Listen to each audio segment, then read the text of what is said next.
Welcome to the Spectators Podcast. Here are your hosts, Corey and Jeff.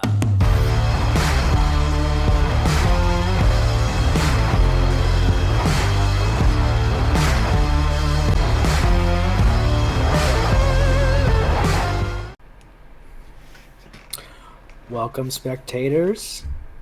We have broken another barrier or multiverse, however you want to say it. We have now joined the video podcasting world. So I am Jeff. This is my beautiful face and my beautiful hat and some pictures of my trips to England.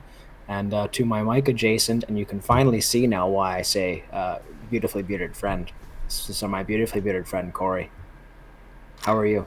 I'm good, Jeff. How are you? I'm excited that we're live, kind of, sort of, but we're at least seeing each other, and we're trying to do this virtually. So bear with us, audience, as we are learning the ropes of how to record audio and video at the same time. Yeah, no, we are breaking. Not only are we doing it virtually, we're doing it two provinces over because you are still currently in Saskatoon. And I did want to get an update for the listeners. Is how is your hot boy summer going? Not as well as I expected. It's getting too hot out here because it's just such a dry heat all the time, and I much prefer the well air-conditioned house. So yes. I've been house boy summer now. You're like me. Yeah. No, that makes sense. So so episode's exciting. We're episode 20 now. We've broken the teens. So now we're in that awkward. The podcast is now in that awkward 20 phase where, you know, you and I as parents of the podcast are having to have those discussions with the podcast about maybe it's time to move out.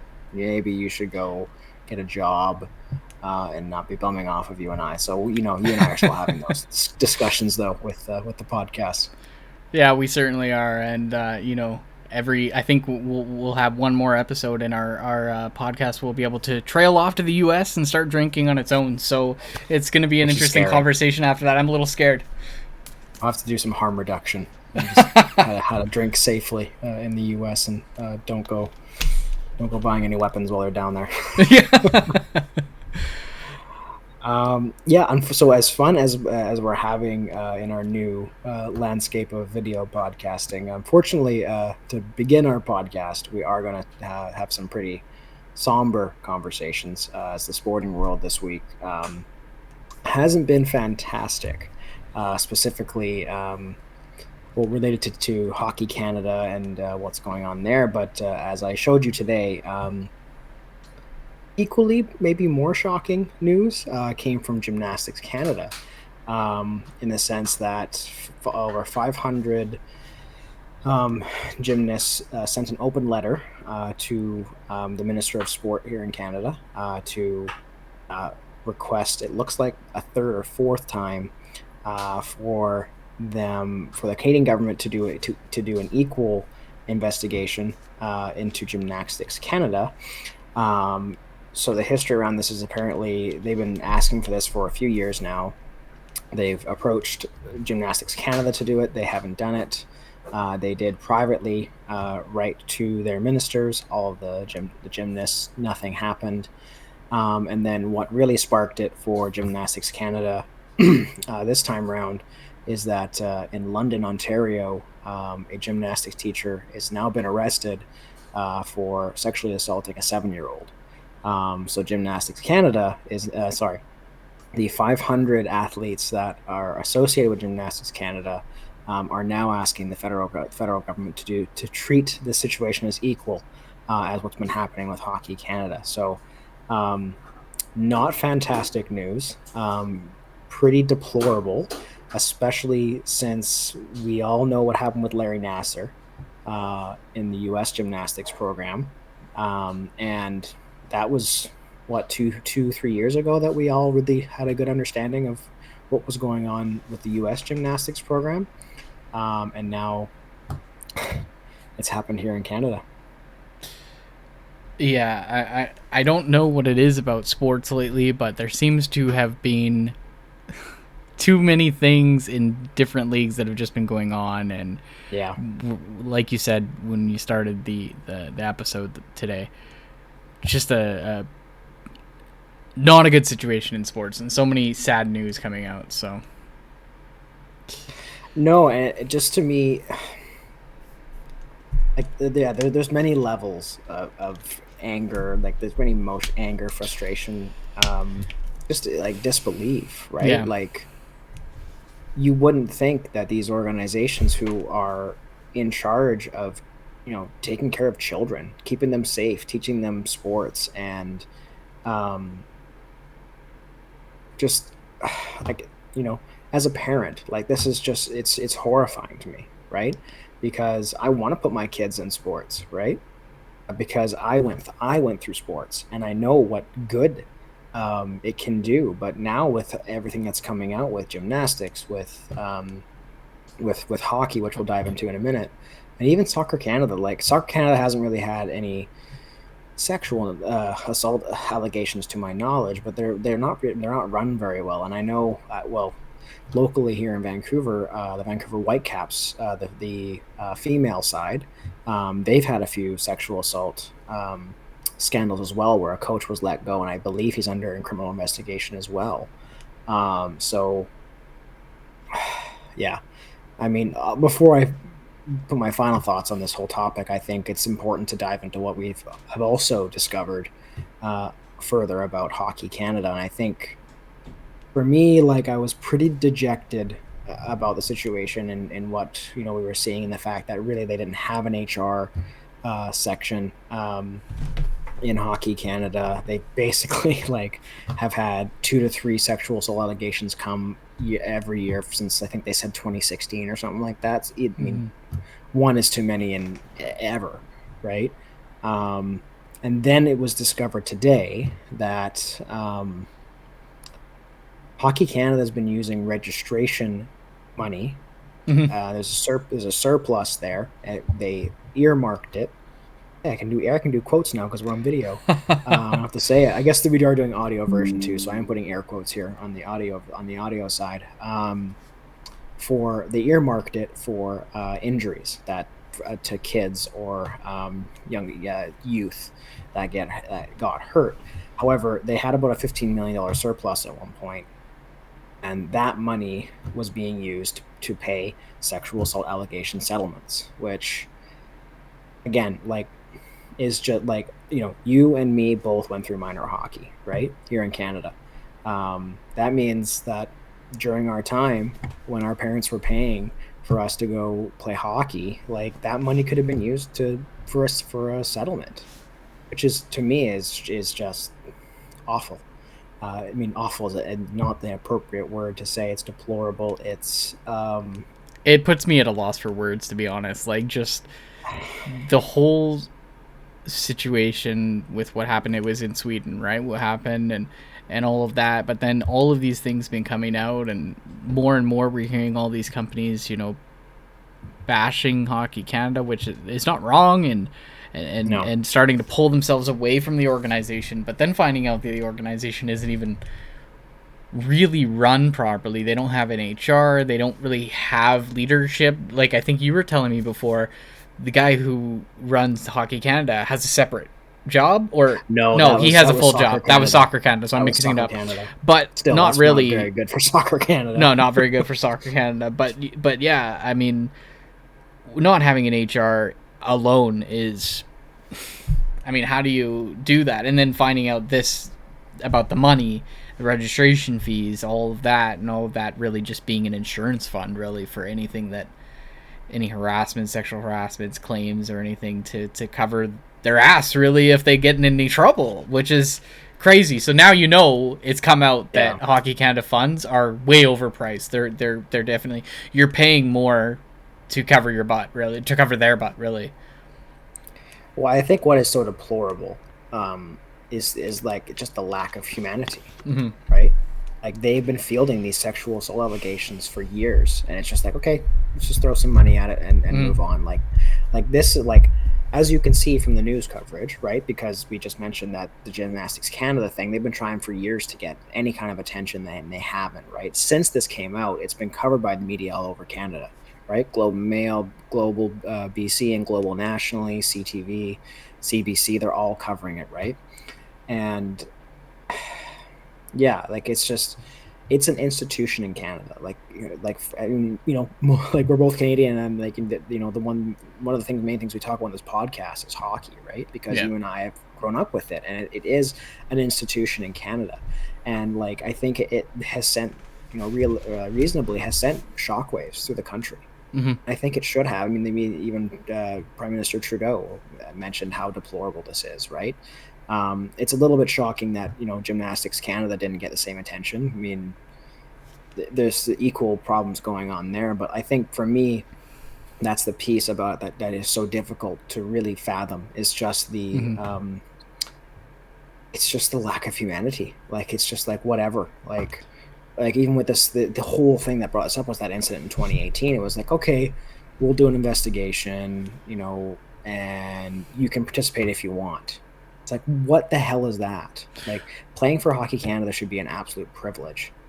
It should not be this like, okay, well, you can participate if you want, and so be it. No, and now they've said they've reopened the investigation, and that every single person needs to cooperate or they can't play for Hockey Canada again. Like that should have been the starting point. That should have been the starting point, right? Like that's and the crazy thing I'm hearing too is like now they're going into the NHL, diving into some of the players that are now playing for NHL teams who were maybe part of that squad in 2018 and trying to do interviews. And there's a lot of people who are saying, yeah, I'll like, I'm open to interviewing, but they're also trying to push themselves like they weren't involved in it. Oh, I wasn't involved in it. I knew about it, but I didn't do anything. I wasn't involved in it. Yeah, I mean, there's a lot of that. Like the NHL has to get involved is again just another level of just shame on Hockey Canada, right? Because the NHL obviously had to come in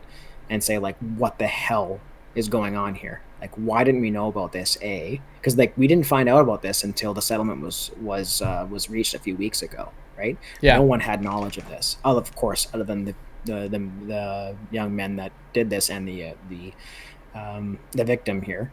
I mean, clearly there was enough there for Hockey Canada to do a settlement, right? Mm-hmm. So even though there's nothing found in criminal court, I mean, if Canada Hockey Canada is doing that big of a settlement, I'm sure they were pretty concerned about the image that was going to portray on them, which it has really backfired on them. But like these are two big sport institutions in Canada, hockey and gymnastics, right? Like we all watch these Summer Olympics, and we're all like, I think gymnastics is one of the most popular events at the Summer Olympics, right? So I think it's just so hard to picture the idea of like the fact that if I'm going to drop my kid off for gymnastics or take my kid to hockey, like, are they going to get abused? Like, and I think that's a reasonable question to ask now, right? Like, I think it was, something that can always happen. Like it happens in school situations. But like, I think unfortunately now, like parents need to be really wary when they drop off their kids that like what's going on in this organization, because a lot of these big organizations we are coming up and seeing that it's just they're not being run properly. They are ignoring serious allegations, mostly sexual abuse, with gymnastics, with hockey. It happened in the soccer world, like I said, with the Whitecaps. Like it's such a shame, because it's just like we've discussed on this podcast, like it's just another addition to how horrible things that are coming to light that's happened in the past, and just how much an action there was, and how it could have been so easily stopped by people actually giving a shit and actually caring about the children. Like let's be very clear on this. Like outside of the Hockey Canada piece, like we're talking about children being abused here, right? Like let's be let's be very clear about that. Mm-hmm. And people in these organizations, specifically Hockey Canada and Gymnastics Canada, let that slide. And I want like that to sink in the fact that like these organizations were failing to protect children, right? Like each province has their own section set up. And like so here in BC, we have the Ministry of Children and Family Development. Their sole job is to protect children. Like so like we go after parents, right, for not protecting their children, but apparently we should also like the ministry should also be looking into like sports organizations Going after and these the organizations to make the sure adults that run it, because they're not protecting children. Like, and that's just for me is just shaking. Like it's shivering to me, because my kids are getting to an age where they can start sports, right? And like, do I need to seriously like be in the locker room now? Like, do I need to be that concerned? Because from what I'm seeing, I think the answer is yes. Like, I don't need to be fatalistic here, but like, I'm not seeing any evidence that I shouldn't be, right? Like, well, yeah, and I mean, there's just so many scenarios. Like the organizations aren't protecting anybody, so you as a parent worrying about your own kids being bullied, being harassed, etc., right? But you're also thinking, because there's no protection, and clearly, I mean, what are they learning in these? What are they learning in this situation? They're also, your kids could be part of this, mass situation where they're doing some of the harassment too, because no leadership is taking care of it, and they're being involved in something morally we don't teach them to do. So I don't know, it's sad. I just wish that things would be, these organizations, I mean, and it's weird because you go through lots of training as coaches, as leaders, and in Hockey Canada, like to be a coach, to be in a leadership role as in hockey, like you go through a lot of these ethics trainings and things like that. So you think there would be more visibility of what's going on, whether your own teammates or your own team's getting harassed or anything like that, but also your players are doing these things, and it's right underneath your nose, and who knows, maybe they did know more about it and they just kind of brushed it off, right? Yeah, well, that's the thing. That's the key thing. I think I'm trying to. It's hard to articulate because I've got a lot on my brain. But like, when you're an adult and you have children in your care, that is your responsibility to protect them.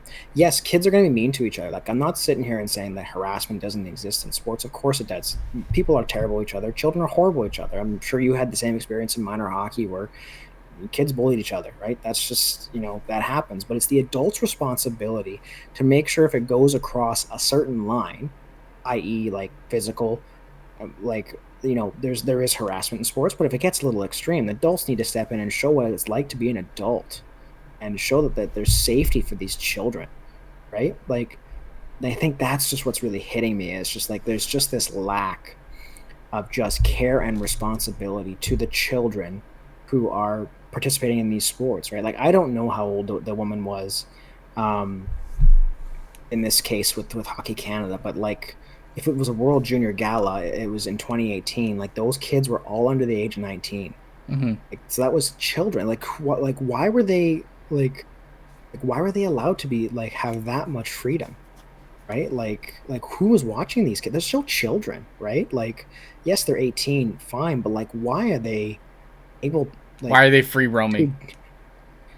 Serious, like, honestly, like, I mean, like, sports stars are considered assets, right? Like they you can't even there's parts in players' contracts you can't do certain sports because you might get hurt. So like, why are these children essentially being allowed to just go off and do whatever the hell they want, right? And I think that's just the thing that really sinks with me in both these big news stories. It's just like the failure to protect children, right? And I really hope there's a change in this, right? And I hope, if there's any parents who are listening to this, like, go to your local sports organizations, whatever that is, wherever you're listening in the world. I know we get listeners outside of Canada. Like, ask those hard questions. What happens? Like, what types of checks are you doing on your coaches, on your training staff, right? Do you do criminal record checks? Do you do other types of background checks, right? To make sure that these people are safe. If something happens, what's the process, right? What's the protocols? What's your right? protocol? But also, are you keeping these people who are in these roles up to date with things? Like, are they getting constant Yeah. trainings? Is it just a one and done thing when they first start? Or are they getting kind of constant, yearly kind of ethical trainings and things like that where they to recertify every year and to be part of that leadership? To your point, being part of caregiving, really, are they upgrading? Are they doing something that's recertifying their skills? But I think the most important question as a parent, if you're now taking a kid to any sport, is how are you protecting my kid? Yeah. Right? Like beyond like that's reasonable, right? Like that goes beyond a certain point, right? Because kids are going to meet each other, right? And like that's just part of it. And there is just some simple like getting involved and doing some education. But like when it goes beyond that border, and like what just happened with gymnastics, a fucking 7-year-old got sexually assaulted. Like, what the actual hell, right? And like that was due to lack of accountability on Gymnastics Canada to have the proper things in place to make sure there's safe people involved, right? So that's a question I think we all need to start asking when we take our kids to our sports organization is how are you protecting my kid? How are you like ensuring that this person's a safe person? If something happens, what are your protocols and what are your policies? And yeah, what training have your staff had on this stuff to actually notice that something is going on, right? Because that's the other piece, right? Like sometimes people actually don't know what's going on, right? Like kids will actually hide that kind of stuff, right? Because they want to protect a coach or something like that. So you're right. What kind of trainings are being offered to your coaches so that they can recognize some of these signs, right?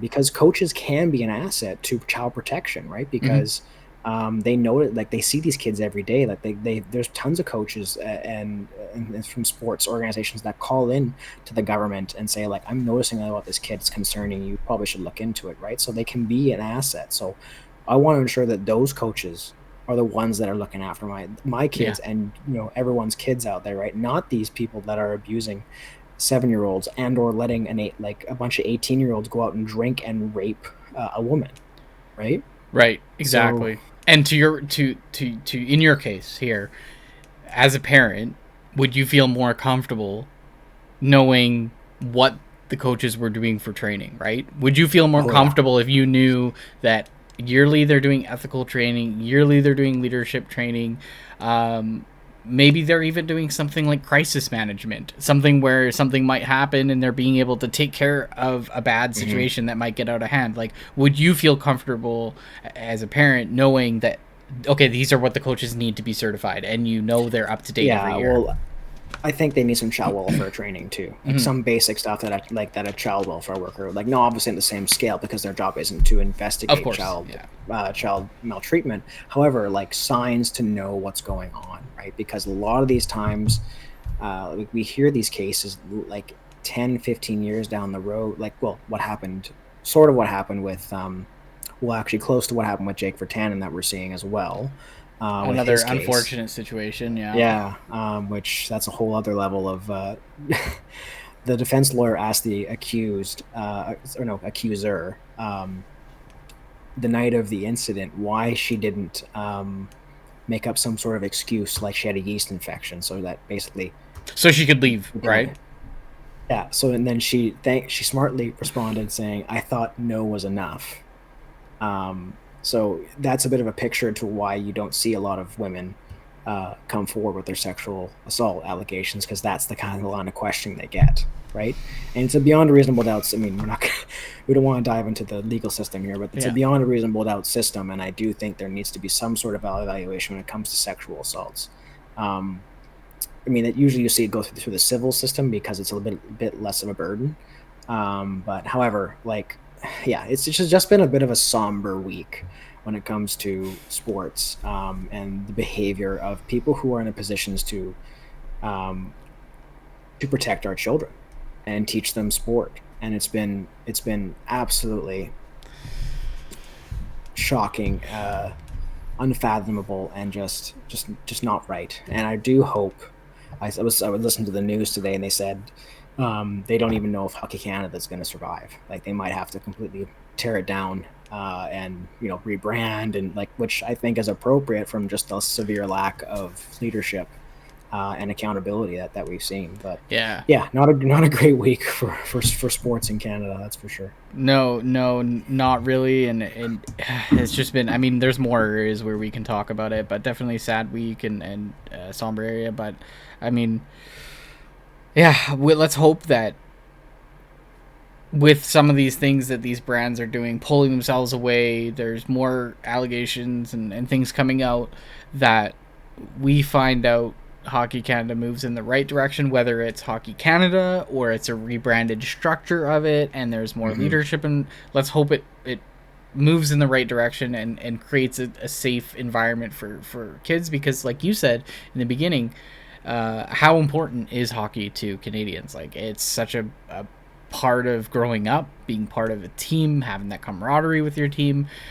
But if you're not safe, a lot of parents more and more will not want to put their kids in hockey, and we'll start to see Canadian hockey decline because of these things, and not something we want to see, but hopefully it gets better. No, that's for sure. So we'll move off this topic because we'll try and talk about. We don't want to keep the entire podcast a bummer today. For sure. Well, I mean, we do have to talk about a bummer topic when it comes to the Calgary Flames. But are we, like, a good question I've heard this week is, are we watching the Calgary Flames implode right before our very eyes? In my opinion, yeah.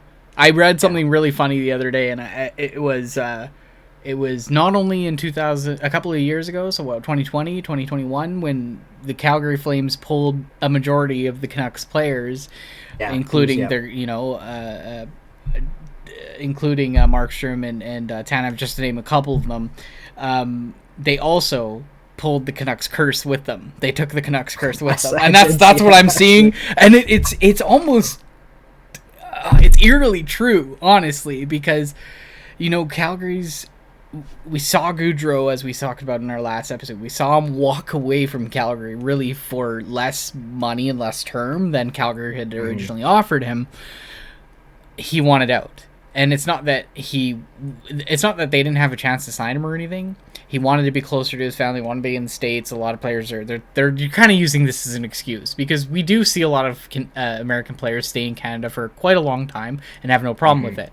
In this situation, I'm thinking there's something going on in the organization that we don't see behind the curtains, because Matthew Tkachuk. I have a theory. Matthew Tkachuk also had come out and said, "I'm not re-signing with the team. I'm not going to be re-signing with the team," and he gave a list of shocking 5 teams that he's willing to be traded to.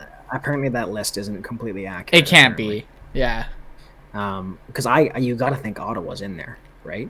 Because they've got Brady, they've got the assets, right? The only thing is, if it is accurate that these players just want to leave Canada, like if that's accurate that they just want to be out of Canada and be back in the States, then yes, Ottawa would be out of the question. But you would think that he'd want to be with his brother, right? So here's from what I can gather, just from listening to opinions and reading some articles. Calgary has one of the oldest and out-of-date facilities in the NHL. Yeah, the Saddle Dome. Which I believe at one point was leading to talks of the team actually leaving Calgary. Like, it was getting to that point. And what I think is really interesting is that when the Canucks did their... I can always bring it back to the Canucks. When the Canucks did their hiring of their new regime, they brought on Emily Castonguay, which she was a former player agent, and she's doing contracts now, but she talked a lot about the player experience.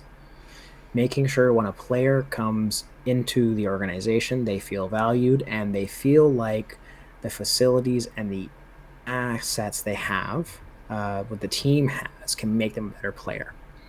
And that's why you've actually heard about Jim Rutherford talking about a practice facility. Vancouver doesn't have one. They used to. They don't anymore. Yeah, they don't.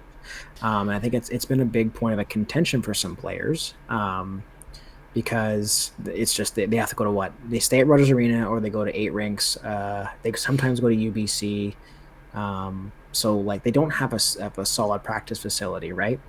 Um, so like what I can gather is because everyone's like, oh, what about Austin Matthews and will he leave? And I don't think he will actually. They brought up Kessler a little bit here in Vancouver, but Kessler was a bit of a different scenario because Vancouver was heading into a rebuild and he didn't want to be there for he that. didn't want right? to be part of that. Asked No. out.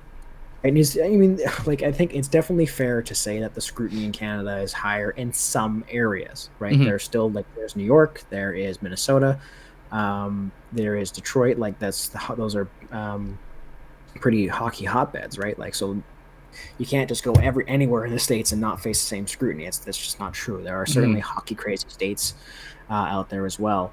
But I don't think it's also invalid to say some Americans want to go home. Like we talked about in one of our podcasts that and people have been saying that the pandemic has changed things for people, right? Like look at how many people sign with their hometown teams this last free agency, right? Like it's getting to a point where it might just be happening over and over again, right? When people get closer to the end of their career, they want, or even, look at Gaudreau. He's not really at the end of his career, but they have the opportunity to be closer to home.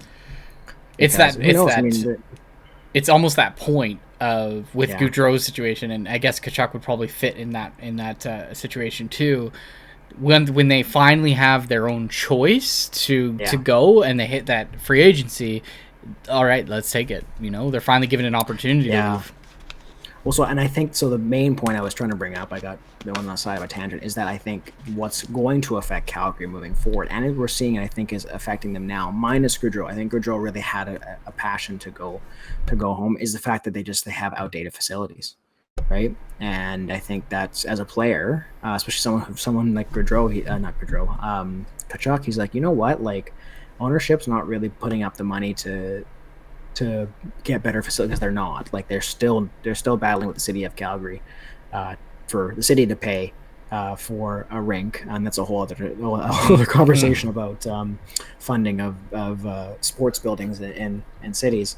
But I think he honestly said to himself, like, they're not bucking up to really change the facilities around here. It's one of the oldest in the NHL. He goes to the other cities. He sees like Vegas has got state of the art stuff. Toronto. That's why I don't think Matthews will leave Toronto. Like they've got really good facilities out there, right? Vancouver's doing the same now. Yeah. Right? That's why actually Vancouver, like Jim Rutherford hired the staff that he did, because he recognized that it's outdated, right? Like they said they're gonna have a new media room, they're gonna renovate the locker room, they're actually even gonna renovate the Abbotsford Center for the AHL Canucks. Like that's like, and they're gonna build a practice facility, right? That's showing they're putting in the effort.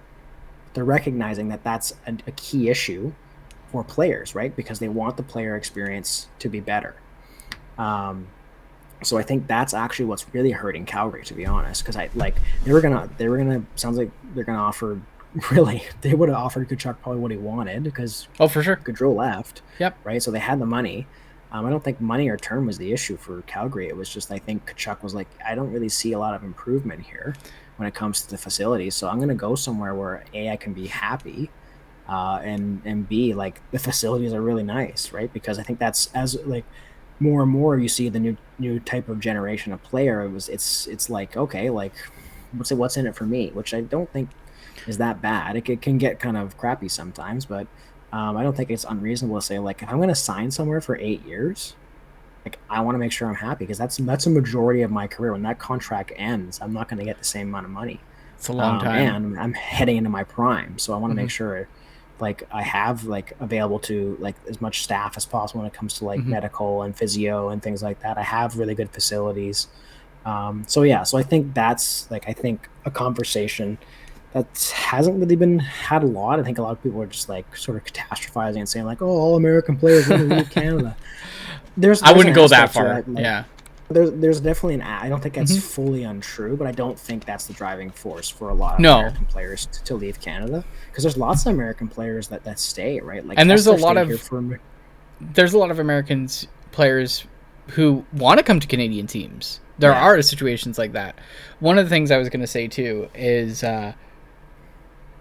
with what you said in terms of facilities and like accessibility to the players, you got to imagine that a lot of these players have friends, acquaintances, whatever, in other leagues. like the MLB and the NBA, and these different teams put a lot of money into their facilities. Like, you know, in Toronto, they have friends that play on the Raptors, for instance. Yeah. And the Raptors put a lot of money into their facilities. Not only, yes, they play in the same arena as the Maple Leafs, but they also have a practice facility. They also have like their own gym building. They also have their own, you know, chefs on hand. And I know a lot of teams are doing this, but it's more state of the art, where they have huge kitchens and huge options to eat, and there are so much accessibility for players. If a player comes in, he can eat whatever he wants to, because not everybody's going to have the same diets. They're not going to have the same nutrition plan. They're not going to have the same workout plan.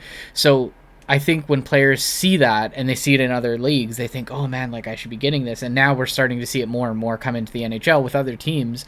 You know, you got to imagine teams like Toronto and New York Rangers and other teams like that have these facilities. They see that and they're like, oh, well, what are you doing as an organization that's going to help me and my fellow players and teammates get better and get to that next level? Well, if you go back to Calgary for a second, if you look at the Pacific Division alone, you've got up the road, you've got Edmonton that built a brand new building, with new facilities. Then you have Vancouver, who's improving everything, and then you have Vegas, which has brand newish building and then practice facility. And then look at Seattle, right? Everything there is brand new. And then then there's LA and all those folks. It used to be Arizona, but they're in the Central now, and we don't need to compare anything to we won't talk about the NCAA arena. I have to just get 5,000 seat arena, which no wonder Kachuk didn't say he wanted to go to Arizona. Anyways, but again, we'll go on a massive tangent if we go down that road again. But I think this is what teams really need to start focusing on, right? And I think it's going to be interesting for anyone who owns a franchise or wants to buy one. They got to consider that, right? Like, owning a team is expensive, as it is, like with player salaries and staff, right, and staffing and things like that. But they really need to focus on the fact that if you want to sign really good players and be a competitive team, you got to buck up and have the facilities too, right? You got to have the facilities, and I feel like you also have to have the staffing, right? You have to have the staffing for those facilities that, you know, I think strength and conditioning and personal training and sports science, one-on-one coaching and sports science is a huge asset for any sport. So being able to have a really well-staffed team on that, which is external to the team staff, right? That's going to be a really big factor to a lot of players. Yeah, and that's why I think a guy like Austin Matthews isn't going anywhere. Like, I mean, he's the number one star in Toronto. Like, that's actually what really any hockey player. I mean, the guy just got 60 goals. I bet you he's not paying for a single drink in that town right now. No. Right? And for him, he plays in Toronto, then he goes home to Arizona in the summer. Like, that's a pretty good deal, right? And like, he's also on the East Coast, on the East side, like, the travel's a lot better. Like, the travel's not as bad as it is in the West, right? So yeah, like, I can see Austin Matthews staying. I don't think him being in Canada bothers him that much, right? Like, not to mention, he's, like you said, he's a star, right? He's a star player. He's doing well. Now, if he was on the other spectrum and he was an American player and he wasn't doing well, and it's the harsh Canadian media, I can see him wanting to leave. But he's a star. He's doing well, and he's not getting quite as scrutinized. But the facilities in Toronto are one of the best in the league, right? So I think that's the opposite example for me for Calgary, is that as much as we like to take our shots at Toronto, like they don't, like the is it MLSE, that's the ownership group, right? Like, they don't spare any expense. Like, they don't spare any expense to the point that a couple of years ago, Toronto, they were doing like summer drills with their players, and they were hiring referees. The NHL actually told them that they had to stop doing that because other teams couldn't afford that. Like, that's how much of a level that they actually put to player development and like making sure that the players have everything. So that's why I think that's a big key factor. And that's actually, again, back to Vancouver, is when they hired Castonguay and being a player agent, she said, like, that's a big thing players really consider, is like, how happy are you making them? How do they feel you're actually going to improve them? in their career. Actually, when Mike Gillis was the GM here, like he was able to convince guys to take less on their contract on shorter term deals, because he would say, like, I've got quite a comprehensive staff here. Yeah. If you take less and sign for a shorter term, we'll improve your career. You'll get more money after you play with us. Yeah. Which it's a pretty reasonable argument if you think about it. It's like, come play for a good team, improve, and then when your contract's up, if we can't re-sign you, I'm sure there's lots of teams that want you. Yeah. So, and you see it with Toronto, like a lot of Toronto's players. I mean, look at Mikheyev, right? Like 4.75, right? And that's a product of playing for a team that worked on his development. The guy was bottom 6 anyways, right? For sure. If you look at the waiver wire too, for the most part, Toronto's players get picked up on the waivers. It actually pissed off Dubas one time. He was like, nobody else has this issue other than us. Like, they keep taking our players, which again, I'm not going to cry for Toronto. Mm-hmm. Ha ha ha ha ha. And you're right. Like, a lot of players who leave Toronto, they end up getting picked up quite quickly, whether it's free agency, Campbell, on the trade deadline. Like Campbell, first day, I think he was picked up, right? Or second day. Same thing with Mikheyev. Zach Hyman got picked up really quickly a couple years ago. Eli Mikheyev, just to name a few. Like, these players, they go really quickly. I know, MLSE has a lot of money because they, if I recall, they own the Raptors as well. So they do have, two professionals too, right? I don't think they own the Jays. No, I don't think so. I could be wrong.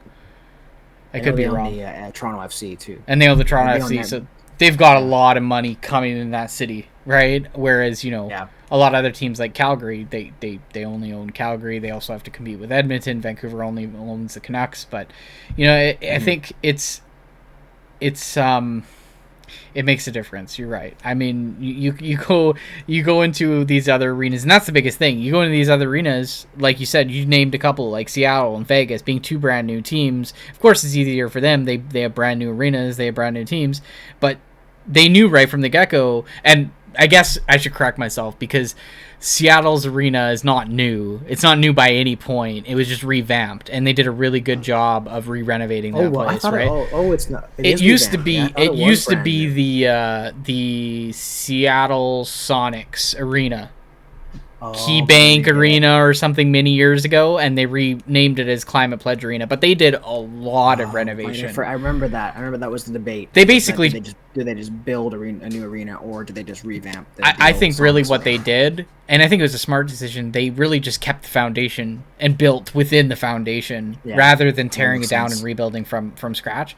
Vegas T-Mobile Arena was only built, I believe, a year or two before Vegas started, because again, Vegas is a hot spot for UFC, so they needed a good arena. Right. So I think UFC probably had something to do with that, and then they knew Vegas was coming in as well, so they're like, let's just invest in a new arena. So T-Mobile is quite a refreshment compared to some of the others. So Calgary, I know it is one of the oldest arenas, and they really got to do something about it, but not just the arena. The facilities and the staff. Detroit did that. Detroit realized that it was time. As much as that, we all Joe Louis Arena. Now it's Little Caesars. Just Little Caesars. Hey man, I love Little Caesars. I'll take Little Caesars any day of the week. True. So, but again, like, it was a recognition that I think it's the Ilitch family in Detroit. Like, they have the money too. They do. They realized it was time to upgrade it. Right. I was gonna say we can't hate on Little Caesars Arena. If I remember correctly, a couple of years ago, going back to Arizona when they were still the Phoenix Coyotes, I think they were in an arena called the Jobbing.com Arena. I've actually been to the arena. Yes, right. It was actually, funny enough, it was actually a really nice, like, that was in Glendale, right? Yeah, and you know what? Like, they tried so hard. It's kind of a community called Westgate, and it was really cool. Like, it was the arena. It has the Cardinals Stadium, and then it has like restaurants and like shops and stuff. Like, it's a really cool concept. But again, it wasn't in the great area. So sounds very similar to how they do it in Anaheim. They have the Ducks, and then across the street they have the Angels Stadium, and then they've got like kind of like concourse areas and like different eateries and stuff all around it. So it's kind of within its own little almost like city complex kind of deal. Yeah, I wish they could do that for Vancouver, but it's just with the infrastructure of downtown Vancouver, you can't do that. They'd have to get rid of a lot of buildings and stuff. And we discussed this about the Lions, right? But the new owner, like, like to make more revenue, like it's kind of hard because there's no real place to tailgate down there. I guess maybe you could buy some land, but like there's no tailgating, like there's no actual like like vibe, right? Because Well, if you it's go just behind the stadiums, like if you're thinking like you're going on the Expo line to This is the VCC SkyTrain that we Clark, have the here. SkyTrain, and you're on to the left side when you're going through. You see this big concourse area, which is like Concord Pacific, right? And that's just been kind of Yeah. empty parking lot for a long time. The only thing is, Well, you get yeah. rid of that, then you don't have parking for some of the venues. So And then you don't have Cirque du Soleil, which I That enjoy. too. So please, That please too. don't take my Don't take French my circus. Don't take my French circus. It's some good stuff. But yeah, no. So it'll be really interesting to see what Calgary's going to get for Kachuk, because I think it's. I was thinking about our discussion about Crosby. It's like, what is a package for a 5-year-old 40+ goal scorer? Yeah. Like, mind you, what's his name just got traded? DeBrinket's. I was just gonna 24. say DeBrincat just got traded, and I guess I have an answer. It's an early first round pick. It's a second Couple round of draft pick and a picks. third round. Yeah, like, oh my god, yeah. And so that'll be interesting to see what Calgary, because, and I agree with some of the analysis, like how this trade goes down is really going to shape what's going to happen for this franchise, right? I agree. I'm getting the sense that they're not looking to rebuild, that they're going to want some players that will be able to. I mean, you're not going to be able to replace Kachuk, right? Like that's just not going to happen, right? But they're not looking to just get futures. Like they're going to want some guys that can play. So I think that's going to be a balancing act for the sure. team that acquires him, because they got to sign him to Yeah. probably $8 to $10 Another- million. and another long-term deal probably, whatever Yeah. team signs him. He's gonna want like 6, 7, 8 years likely. And Most likely. I think his yeah. his probably his top destination is St. Louis. I think he probably wants to Where go his back dad and play is, where yeah. his dad is and where his dad played. But you got to imagine in Calgary's situation, this has got to be a little bit scary. We talked about this in that last episode, but it's got to be really scary for them as an organization. More and more players seeing this, more and more players outside of the organization seeing these players leaving for these reasons. It doesn't really leave a good reputation on the team, and they're not gonna want to play there. They're not gonna want to be there, and they're not gonna want to sign with them. Yeah. And you might see other Yeah. players who are there currently, like I could say Markstrom, might want to end up leaving just because they're not getting a Yeah. lot of talent coming in. And when you are That's with an gonna be organization with a lot of talent not coming in, flowing through the organization, it's easy for you to say, "Hey, I want an out. Let me go." Well, he signed there to make the playoffs, To win- right? to which is win. which is Yeah. hilarious, because apparently, the day before free agency, Edmonton was like, "Yeah, we got him. Like, we're gonna have Markstrom," and then then Calgary on free agency day came up with that offer, and he went and signed with the Flames. So the Edmonton Oilers are not too pleased with Jacob Markstrom. I guess they got the last laugh in But the playoffs last I year, bet they but- would still take him in a heartbeat. They probably would still Oh, take yeah. him. No, they got Jack Campbell now. They're gonna. Well, they got they're Jack gonna- Campbell now. Yeah, I mean, I guess I agree that Campbell's probably a bit more dependable than a 41-year-old Mike Smith, but Right. I guess we'll see what's going to happen there. But yeah, I think we'll leave the NHL conversation for now and spend a little bit of time on WWE. We haven't had a lot of chats about that, and I know last time we talked, we were sort of waiting for the SummerSlam card to really fill out, and it kind of has. I believe they have 8 matches now. Is it up to 8? So, yeah, We so were you've last talking got about it, and we were sitting around 3 or 4. So 4. we've So you've got the 2 women's belts. You've got Roman and Yeah. you've got Roman and Lesnar, Pat McPhee and Baron Happy Corbin. Corbin. Or Happy Corbin, yeah. We've got Seth and Riddle. Riddle, yeah. And then the Usos. I'm missing 2. I You swear got to the God, I counted Usos 8. and Street Profits, and then you got Yeah. Theory and Lashley. Theory and Lashley, and I'm missing one more. I can't remember what it is. There was another, Maybe it is 7. maybe 7 but so far. again, like, But it's big almost changes. doubled. But big Yeah. changes. And I don't know, we were sitting here kind of at a loss for words about the card, about SummerSlam, and about what's been going on their last podcast, and probably hence why we haven't spoken about it for a few episodes, because we were Yeah. waiting, right? And now we come to a point that it's getting a little more exciting. We're getting a little more of matches getting built up, but now we heard that the WWE is not very pleased with their own creative and the matches that they're putting on the writers, card, right? Some of the writers don't like the matches that are on the card. And I think you showed me a chart of the ticket sales the other day and how many seats are open, and it's like more than half the arena. It's more than half the arena almost. Good. Well, I think it's a challenge because they're doing a full stadium, right? Like literally a football stadium. The Nissan Stadium, it's a football stadium in Nashville. Yeah, I think so. It's probably where the Titans play. And I mean, I was laughing at you again with the juxtaposition of AEW. As soon as they announced their pay-per-view, it sold out in minutes. But I can imagine it's a bit of a smaller venue. Of course. But still, have you seen it where it's been this much of a struggle for WWE to sell tickets? No, I haven't. Usually they sell. I mean, we're what, 2 weeks out? No, we're almost a week out from SummerSlam, almost. Yeah. Almost a week. Oh, geez. Yeah, no, I've never seen it like this. I think typically you'd have it sold out months before. You wouldn't have it legging till the last week. Months before. And I mean, Hell in a Cell was like this too. Hell in a Cell was they sold a lot of tickets right before the event. I've heard some rumors about some other matches getting added to the card. Do you think there's some sort of like Edge? Well, Edge is going to be returning probably Monday. Probably this Monday coming. Holy moly! There's still a ton. There's still a ton of tickets, eh? But you should see this map. Do you think they're going to get desperate and add somebody random to the card? Do you think they're going to have someone like, let's say like, will Bray come back?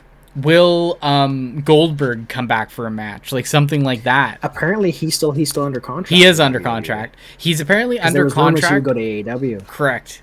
So here's the stipulation.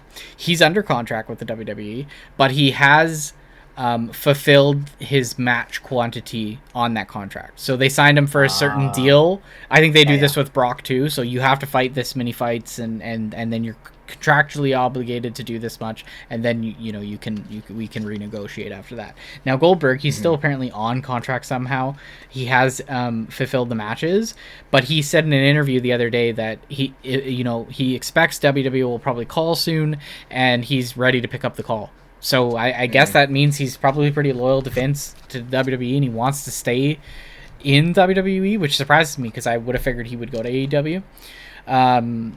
Now, do they go that desperate? Do they bring somebody like Goldberg in last minute just to sell tickets? People suspect it's probably more likely that event like that would happen in Saudi Arabia, because Saudi Arabia likes to bring in megastars, right? Saudi Arabia wants, the Triple H's, the Shawn Michaels, the Undertakers, like they used to do years ago. Well, they don't have anybody like that anymore. They're all retired. They got Roman, but he doesn't show up. But they got Roman. Roman will have to be on that card. But there will be a likelihood that it will be Roman and Goldberg in a rematch, because apparently Roman won that match against Goldberg kind of unfairly. I think Goldberg had his hand on the rope and the referee called 3 anyways or something like that. Anyways, so we might see something like that happen, but I don't think for SummerSlam. Although there was something interesting I read about Bray Wyatt. So Bray Wyatt added something to his Twitter his Twitter bio.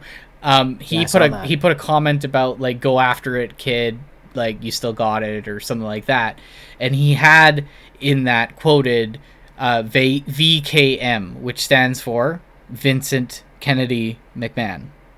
Oh, okay. So people speculate. I didn't know what the VKM stand for. So the VKM is Vincent Kennedy McMahon, his initials. So people suspect that Bray may be involved.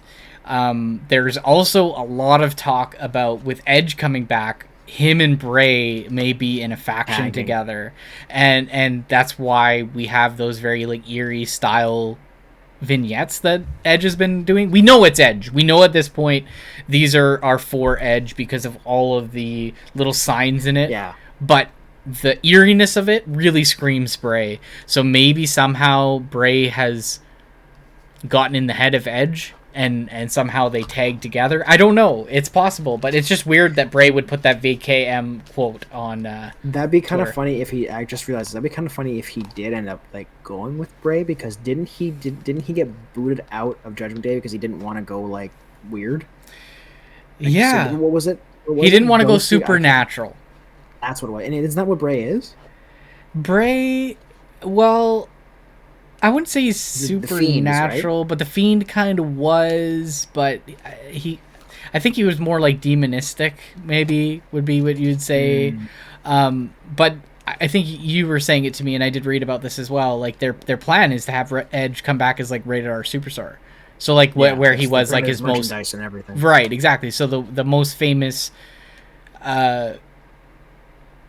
the most famous portrayal of his character, I'd say, over his career.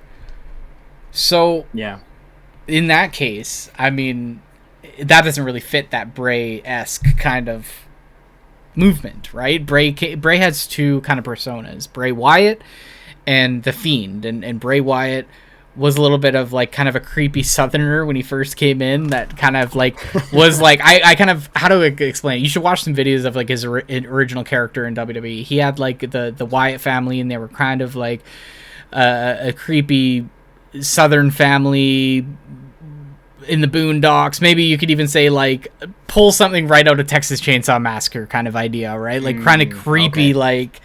Like then he moved into this like Fiend character where he had this like Firefly Funhouse Bray Wyatt. He got more fit. He wore like Argyle like sweaters, and he was like really happy and go lucky, and it was Bray Wyatt. And then he had his alter ego, which was the Fiend, which was like really sadistic character. I can see it working in the sense that like Edge will come back as the R-rated superstar, and then he sort of has the Fiend do the torturing of Judgment Day, because obviously will most likely want to go after, absolutely, including whenever the heck she comes back, because she was part of that. But I mean, Finn was the one that I believe was the one that struck him with the chair. Yeah, or no, was that Damien? Anyways, but Finn kind of took the faction from him, so he could mainly go after both of them, right? So I'm wondering if he does, because it would make sense in the theme that you're talking about, that WWE cannot sell out this event at this time, and if Bray gets brought back, which everyone's been waiting to hear what's going to happen with him, I think more so than Edge, and he's now hinting more and more his return, that it could tip the scales a bit, but I think what it also really speaks to is that, like, you know, I kind of don't want it to sell out, because then it'll really tell the executive that, like, hey, like, you need to start figuring your shit out, because, like, you can't even sell out the second biggest event, right? Because, like, it will look bad, and I'm sure they'll do the cameras where you don't see.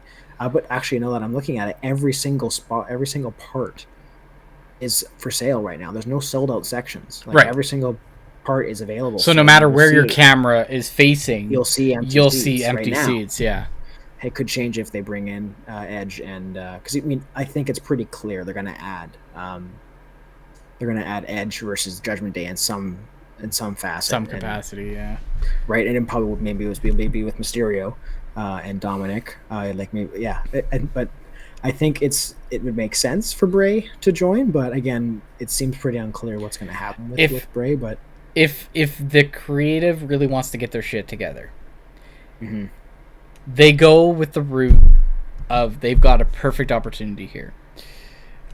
Judgment Day's missing a character.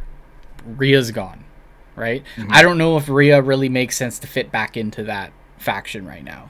Even if she does come back, I don't know if she fits in. She's been out for so long. They're kind of falling down. They haven't really been, they were on main event and all that.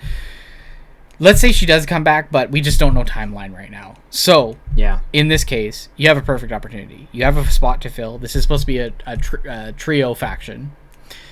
And if Edge does come back, what female is going to join that group? We don't really know, unless it's Alexa Bliss. So, and I'll get to that in a second. So if they have this opportunity on Monday where Edge does come back, Dominic or Ray, being Ray's 20th anniversary, one of them turns on the other. Whether it's Dominic turning on Ray on his anniversary, what a better way to create a heel in Dominic, who they wanted to do for so long, than turn on your own father. on his anniversary creates such a good heel moment, perfect fitting for the Judgment Day. And Damian said it last week. He said, you know, when Dominic said, "Oh, I'm not going to join," or I'm going to join, just don't hurt my father, don't hurt my father. He said, it doesn't work that way. You can't do it that way. So that's a perfect segue into him, you know, hurting his father, turning on his father, joining Judgment Day, and then them all attacking Ray. And then what do we hear? Edge's music. Edge rolls down, but Edge says, "I didn't come alone." Lights turn off. Lights turn back on, and Bray's right behind him. And we have both of them return. It could be a 6-man tag then at SummerSlam. That would be kind of cool. And then it would be Ray. The other side of things, if we just have the 2-on-2, and Dominic's just out of this, right? And he's just hurt or injured or something like that. Or it could be Dominic and Edge and Ray's hurt or whatever. Rhea does come back. Okay, Rhea fits back into the Judgment Day. Alexa Bliss had worked with The Fiend prior to The Fiend being released. She had became this kind of crazy persona, getting influenced by The Fiend. That's why she carries around the Lily doll. They really need to push her up the card again. She can't sit in a mid card. She just won the 24/7 championship. She's not in that friggin' like she shouldn't be sitting there for 5 seconds. She did say in several interviews this year that she really enjoyed working with Bray. She learned a lot from Bray. She realized that Bray's creativity was on another level, and she had to up her own creativity in her own character. With that being said, she wants to work with Bray again. She keeps hinting at it. That could be behind the scenes push that she may come back and work with Bray. And then we may see a faction of the three of them together against the three of them in Judgment Day. Yeah, with Rhea, yeah. And then it pushes Alexa up again in the card to sit where Rhea's sitting. And then we see some more matches and some more contenders for Bianca Belair, so we don't just see Bianca facing Carmella every single Raw. And Becky. I suspect Becky beats Bianca at SummerSlam. I think Bianca will get her redemption.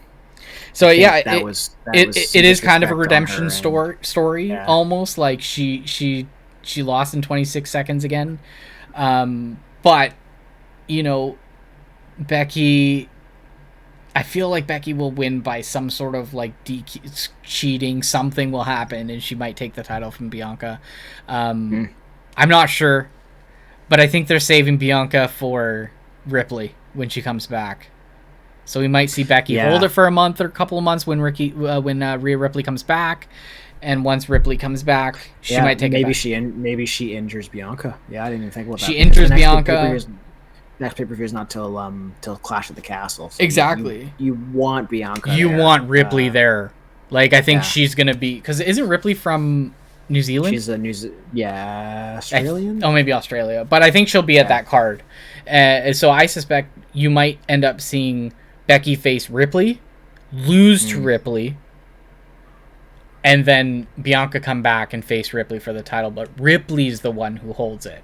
That's what I suspect. I mean, it could go either way, of course. This is just speculation, but they have opportunity here. I want to get to SummerSlam because I think it's going to be like we also don't even know what the hell is going to happen with Theory, right? Like there's a whole other level of speculation with him and Dolph Ziggler and what's going to happen with the cash in. It might not. They might be penciled in as a unsuccessful cash in. He gets his U.S. title back, so there's lots of uncertainty heading into SummerSlam, but we'll leave that conversation for another time. We have dove into a lot today. So thanks everyone for listening, and now I can say for watching. Please subscribe on our Spotify and on our Apple Podcasts, and also subscribe on YouTube. And subscribe on YouTube, yes. Subscribe on YouTube, please, and then please feel free to leave a comment of the written and or star variety when it comes to the voice part. And as I always say, as everyone can see, my beautifully bearded friend. Thanks for chatting with me. Thank you, Jeff. Thanks everyone for listening, and we'll catch you at the next one.